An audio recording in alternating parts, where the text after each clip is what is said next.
আমরা আজকে বেরিয়ে পড়েছিলাম ৩ জনে বড় মায়ের মন্দির যাবো বলে। ১ম এ টোটো করে হালদার দিকে গেছি। তারপরে বড় মায়ের মন্দিরে গিয়ে ৳১০ দিয়ে ধূপকাঠি নিয়ে ঘন্টা বাজিয়ে মন্দিরে প্রবেশ করেছি। এই যে বড় মায়ের মন্দির আর বড় মা। ধূপকাঠি নিয়ে বড় মায়ের চারদিকে ঘুরতে হয়, কিন্তু আমি তো ভয় পেয়েছিলাম ওনার পিছন দিয়ে ঘোরার সময়।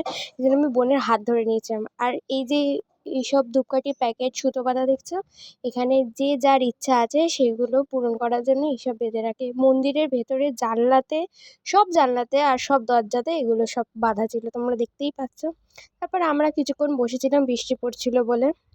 তারপরে আমরা সুন্দর, সুন্দর হাওয়া খাওয়ার জন্য এই সুন্দর একটা ব্রিজে চলে গেছি। তারপরে হাওয়া খাওয়ার পর আমরা এই ছোট্ট একটা ক্যাফেতে চলে গেছিলাম, যেখান থেকে আমরা chicken chowmein, egg chicken chowmein আর মোমো চিলি বদলে চিলি চিকেন দিয়েছে। আমাদের টোটাল বিলের থেকে ৳১০ কম পড়েছে বলে উনি আমাদের কোল্ড ড্রিংকসের টাকাটাও নেয়নি আর ৫ টা লজেন্সও দিয়েছিল। আজকের মিনি ব্লগটা এই অবধি। টাটা!